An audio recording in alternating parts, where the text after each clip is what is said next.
There are a lot of questions about, you know, um, after miscarriage, it's hard to do deep breathing after long COVID. A lot of hard to do deep breathing. The answer is the same. The answer is the same, which is spiritual practice is about letting go. It's not about adding more, it's about subtracting. So you need to learn to let go. You said, oh, I can't let go. It's just too much. Well, then learn to focus your mind onto someplace. Don't let your mind drift away like that. Don't let your mind wander around like that. Because if you let your mind run around, then who knows what happened to your mind, right? So learn to focus your mind onto your body when you're walking and doing exercise.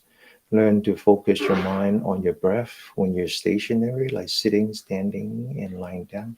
That's all I can say. If you learn how to focus your mind, practicing what we call mindfulness, which just means memory, then that's the first step. Okay.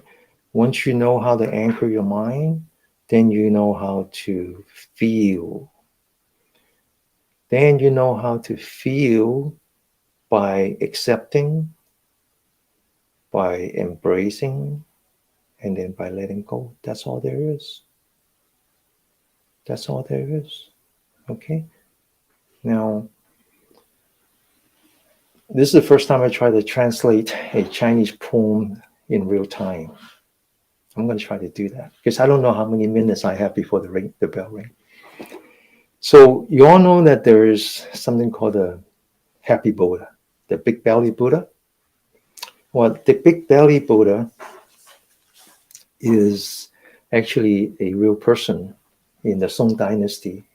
We call them the monk with the bag. So he actually has a big bag that he carries. He runs around, and he's always very happy. And then when he died, they discovered some poetry inside his bag, and one of them goes like this. Now I'm going to try to translate it in real time. And it says, you know how people grow rice? Yeah, grow rice is two steps. You first have to grow the plant, then you have to take the plant, and then you have to plant it onto the rice field. It's actually two steps, huh? So the poem, the first one goes: you take this little plant and you plant it one at a time until you fill up the field with this plant. That's the first one.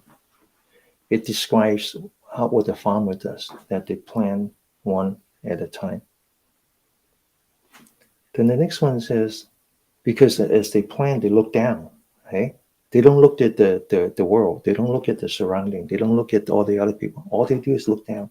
The second sentence of the poem says, as they look down, they see the sky reflecting off the water.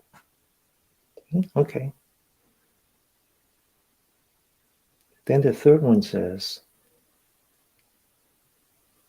the path is about understanding your six senses: your eye, your nose, your tongue, your ear, your body, and your brain. The last one is the most profound. It says, it turns out taking a step back is the best way to go forward. Now you have to understand the poetry. The poetry is about the farmer planting rice. He or she is taking that plant and he's doing 1, 2, 3, 4. And then he just keep doing it. It's a very diligent work. And then eventually he planted the whole field. And all this time he's looking at the water, but the water reflects the earth.